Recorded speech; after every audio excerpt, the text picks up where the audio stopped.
Welcome to another short take from RxM on the implementation of Kubernetes. My name is Jerry Lozano, and today's short take will be about a concept known as Init containers, an optional part of a pod. We'll talk in this short take about exactly what an Init container is and what the typical use cases are for Init containers. Finally, we'll discuss how they're set up, how they're specified as being part of a pod. Okay, so what is an Init container?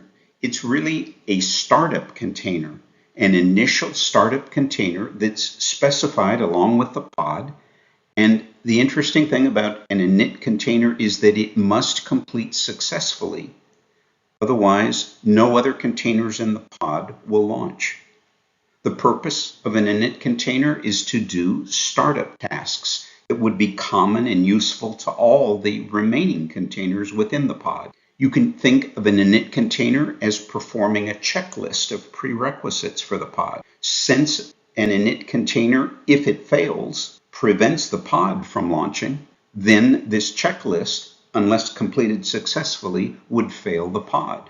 A pod specification can have 0 or more Init containers, and they can be specified in the pod spec, but remember, all the Init containers must complete before the remaining containers of the pod can launch.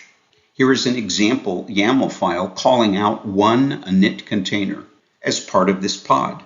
The Init containers have their own image, and they can perform their own tasks. In this case, we are doing a git clone. The actual working container here, which is going to be running busybox and is going to be listing the files that were cloned. This will never execute unless the Init container successfully brings down the repo.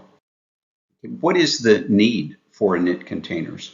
Perhaps to install software prior to a pod running, or for that matter, any other resource needed by the pod and its containers for proper execution. One example would be the creation and initialization of volume data storage that would be needed by the running containers. Another example might be to locate the proxies that perhaps frequently change in your environment for network traffic. If we can't get to the proxies, we can't respond to requests coming in on the network. In fact, you can think of an Init container as setting up or making sure that the execution environment for the pod is good. Maybe locating, connecting to other services that exist in the cluster.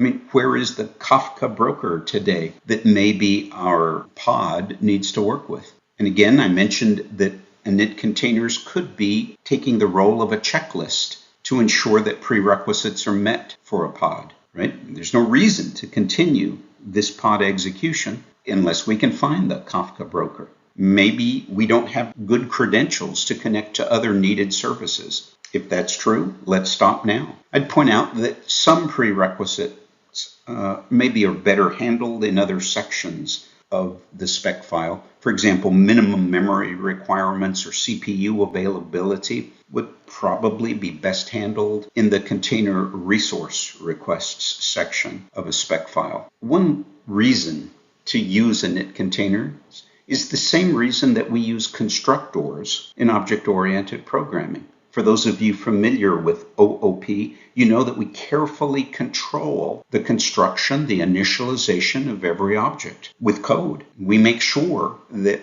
we don't create objects that aren't fully initialized. And that's exactly what an Init container does for us within a pod. It gives us an opportunity to write code, to execute code that sets up the environment for the entire pod. Okay, how do we actually set up containers? In a pod manifest deployment file, we can optionally specify a subsection under spec. And under spec, it's called Init containers. In this example, we have two Init containers, Init myapp and Init mydb. They both are running busybox. And you can see that they're just ensuring, this is your checklist example, that my service is running and that mydb is running.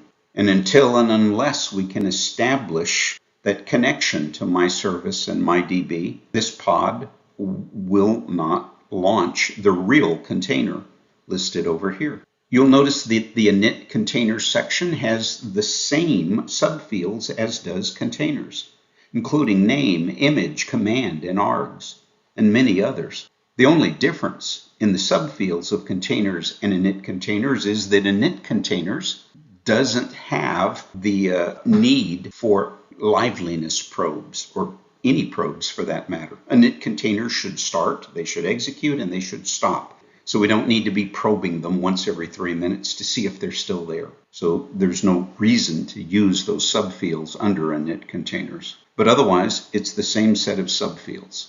Okay, so there is our brief introduction to Init Containers. They're just containers that are part of a pod that must run to completion. Failure of any Init container means that the pod itself has failed. Init containers do any initialization that need to be separated from the running containers, and they can also be used as a pre-launch checklist to make sure that we have a good execution environment for the remaining containers of the pod. Thank you for watching this short take. I hope you learned something about Init containers, and we hope to see you again in another short take, and even more importantly, we hope to see you in a full-blown class on Kubernetes. Thank you. See you soon.